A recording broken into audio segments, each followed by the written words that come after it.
श्रीमन्महागणाधिपतये नमः। अथ श्री कुलदेवी स्तोत्र। ओम नमस्ते श्री कुलदेवी कुलाराध्या कुलेश्वरी कुलसंरक्षणी माता कौलिक ज्ञान प्रकाशिनी वंदे श्री कुलपूज्या कुलांबा कुलरक्षिणी वेदमाता जगन्माता लोकमाता हितैषिणी आदिशक्ति समुद्भूता त्वया हि संपूर्ण जगत् विश्ववन्द्यां महाघोरां त्राहि मां शरणागतं त्रैलोक्यहृदयं शोभे देवी त्वं परमेश्वरी भक्तानुग्रहकारिणी त्वं कुलदेवी नमोऽस्तुते।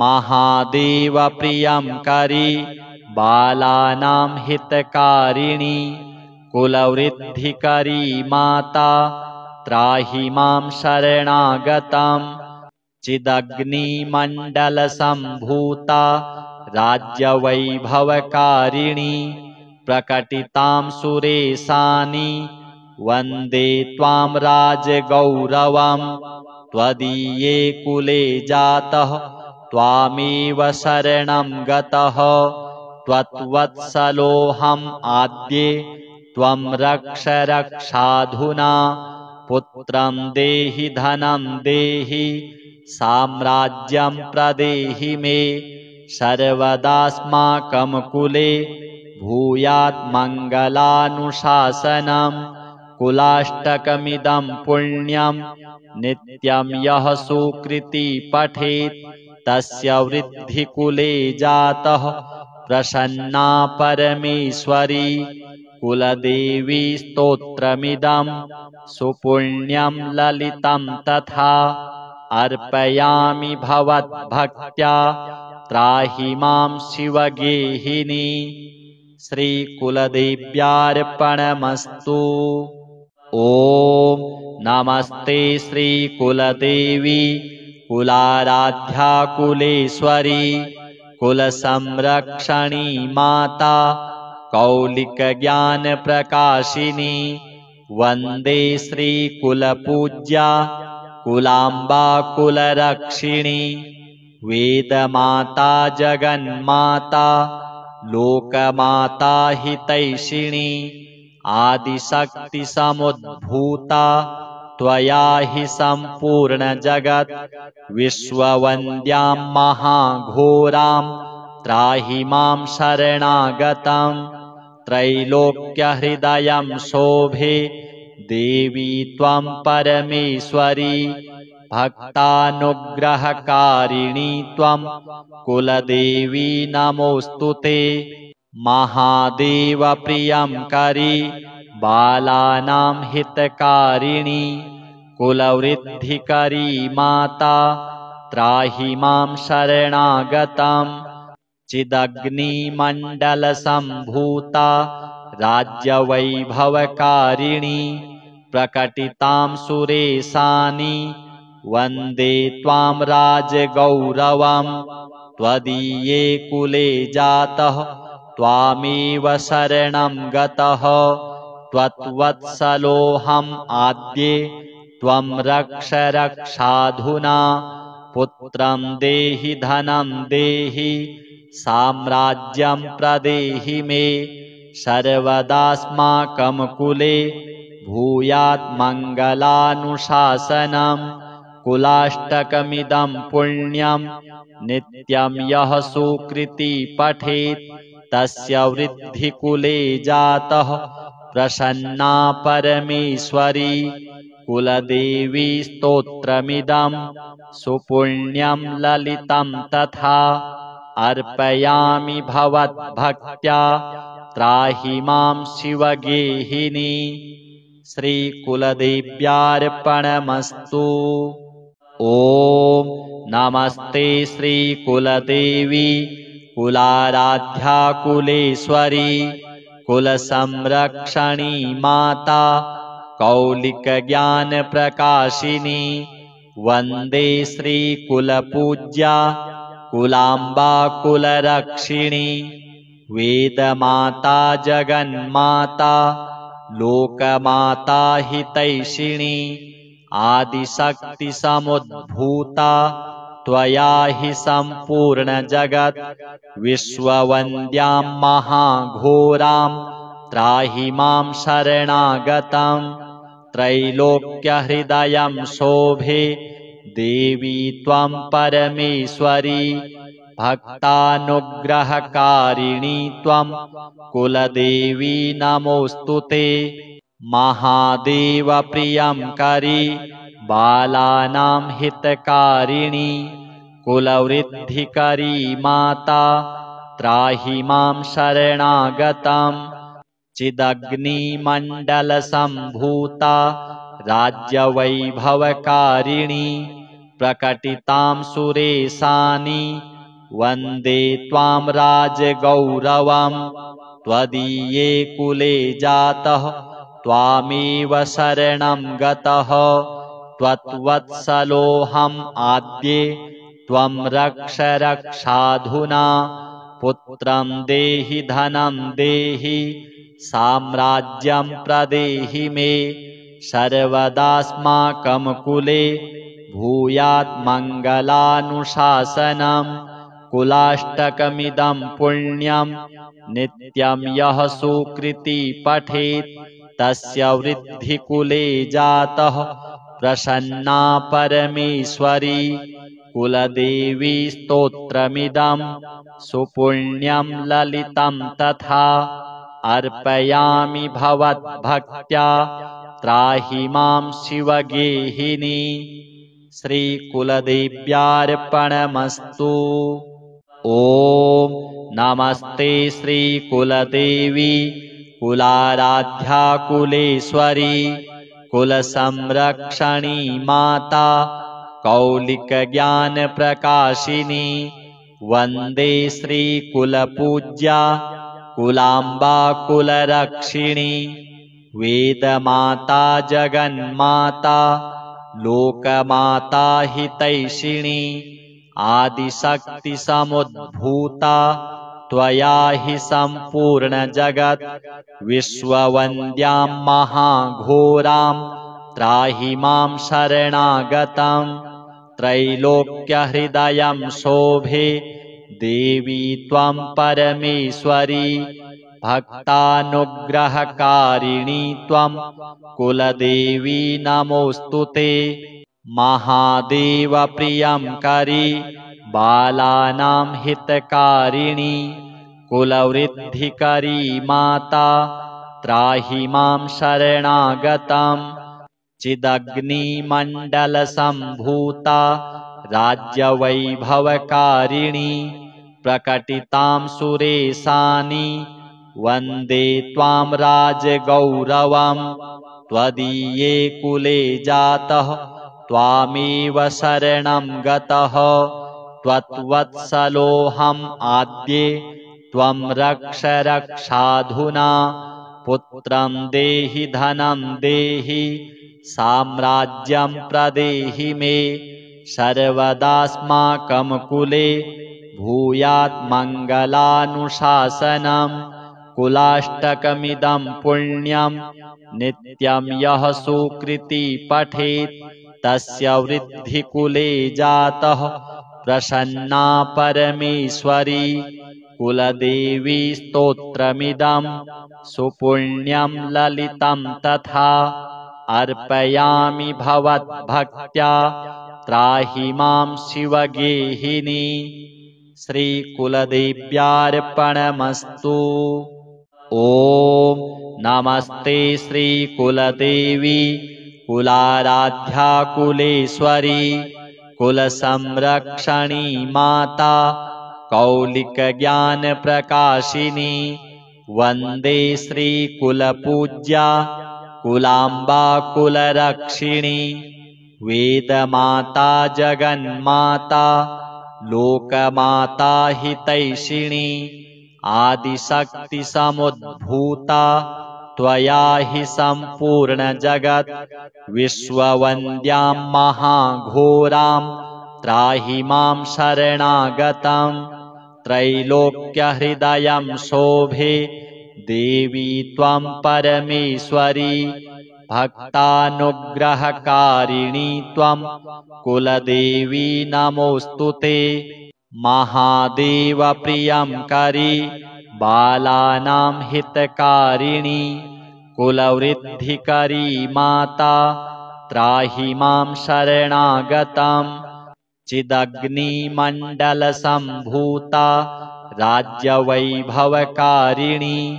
प्रकटितां सुरेशानि वन्दे त्वां राजगौरवं त्वदीये कुले जातः त्वामेव शरणं गतः त्वत्वत्सलोऽहम् आद्ये त्वं रक्ष रक्षाधुना पुत्रं देहि धनं देहि साम्राज्यं प्रदेहि मे सर्वदास्माकं कुले भूयात् मङ्गलानुशासनं कुलाष्टकमिदं पुण्यं नित्यं यः सुकृति पठेत् तस्य वृद्धिकुले जातः प्रसन्ना परमेश्वरी कुलदेवी स्तोत्रमिदं सुपुण्यं ललितं तथा अर्पयामि भवद्भक्त्या त्राहि मां शिवगेहिनी श्रीकुलदेव्यार्पणमस्तु।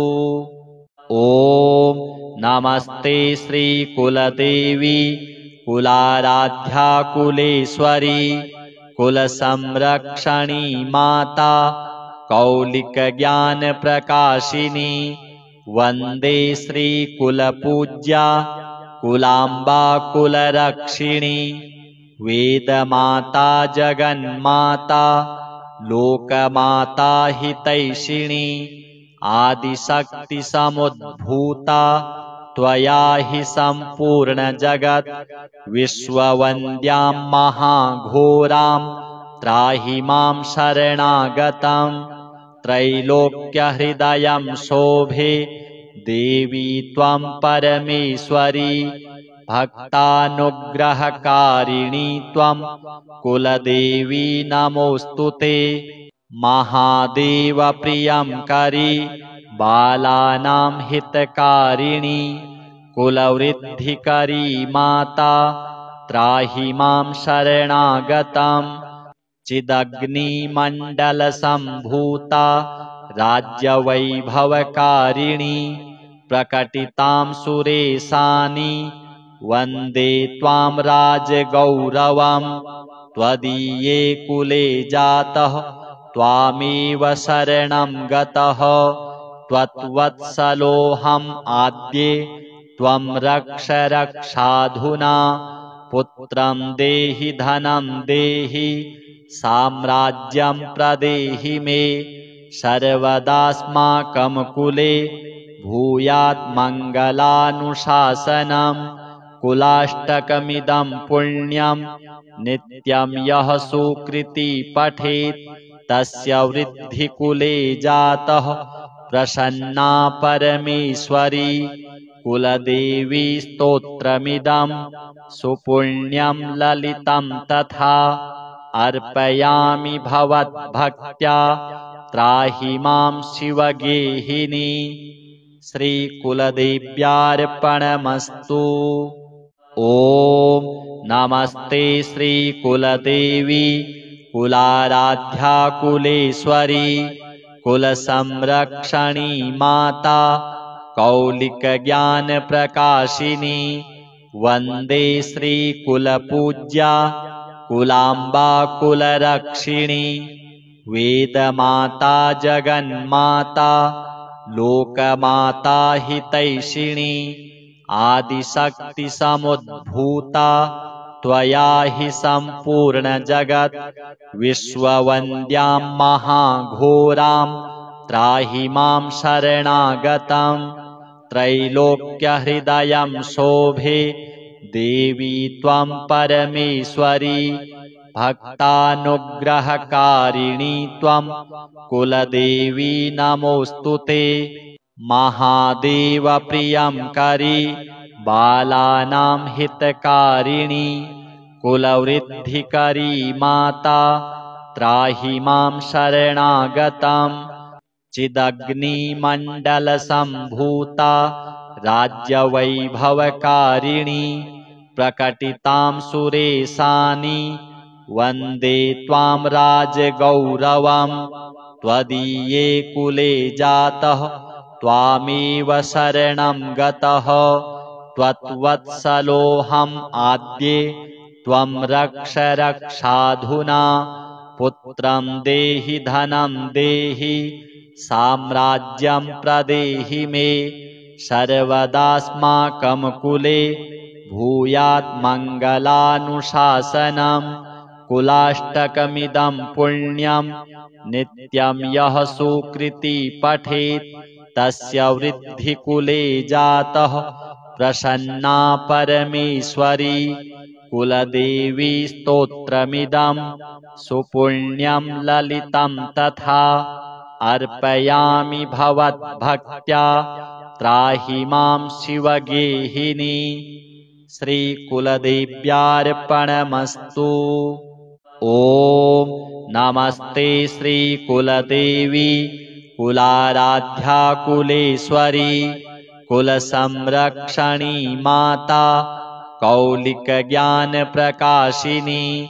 वन्दे श्रीकुलपूज्या कुलाम्बा कुलरक्षिणी। वेदमाता जगन्माता लोकमाता हितैषिणी आदिशक्तिसमुद्भूता त्वया हि सम्पूर्णजगत्। विश्ववन्द्यां महाघोरां त्राहि मां शरणागतम्। त्रैलोक्यहृदयं शोभे देवी त्वं परमेश्वरी। भक्तानुग्रहकारिणी त्वं कुलदेवी नमोऽस्तु ते। महादेवप्रियङ्करी बालानां हितकारिणी कुलवृद्धिकरी माता त्राहि मां शरणागतम्। चिदग्निमण्डलसम्भूता राज्यवैभवकारिणी प्रकटितां सुरेशानि वन्दे त्वां राजगौरवम्। त्वदीये कुले जातः त्वामेव शरणं गतः त्वत्वत्सलोऽहम् आद्ये त्वं रक्ष रक्षाधुना।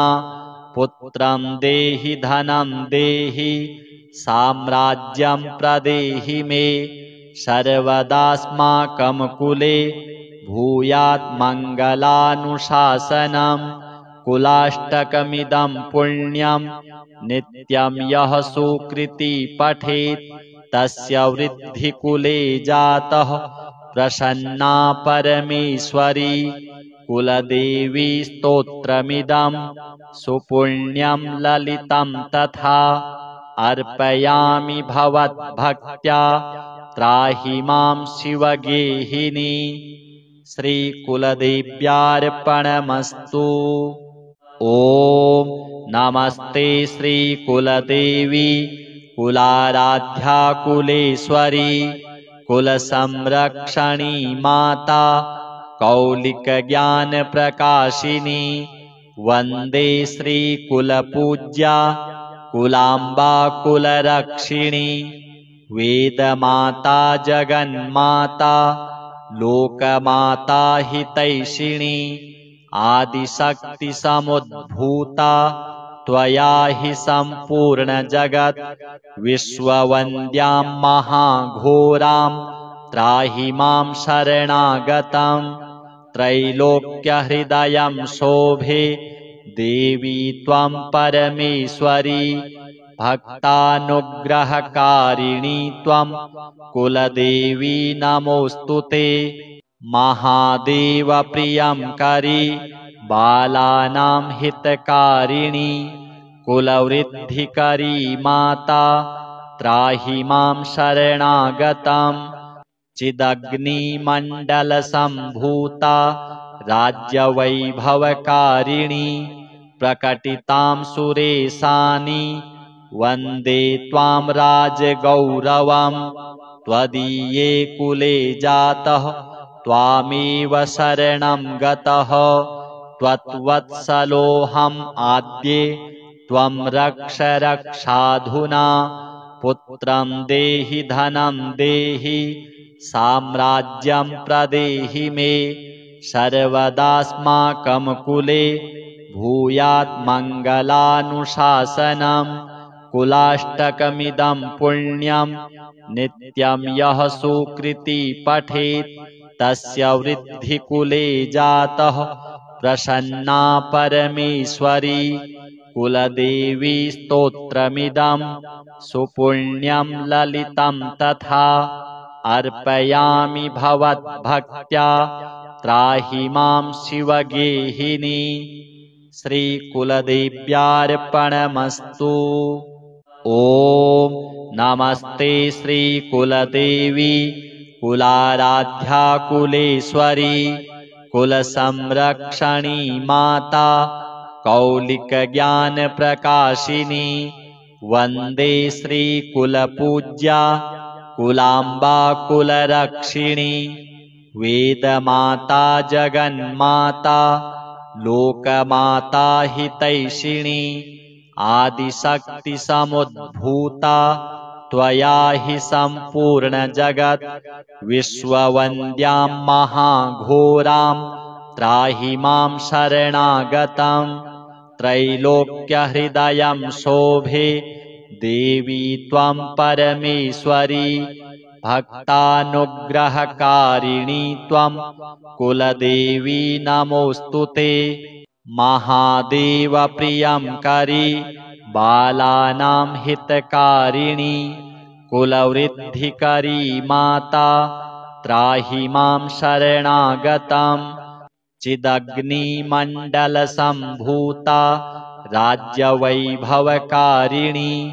प्रकटितां सुरेशानि वन्दे त्वां राजगौरवम् त्वदीये कुले जातः त्वामेव शरणं गतः त्वत्वत्सलोऽहम् आद्ये त्वं रक्ष रक्षाधुना पुत्रं देहि धनं देहि साम्राज्यं प्रदेहि मे सर्वदास्माकं कुले भूयात् मङ्गलानुशासनम् कुलाष्टकमिदं पुण्यं नित्यं यः सुकृती पठेत् तस्य वृद्धिकुले जातः प्रसन्ना परमेश्वरी कुलदेवी स्तोत्रमिदं सुपुण्यं ललितं तथा अर्पयामि भवद्भक्त्या त्राहि मां शिवगेहिनी।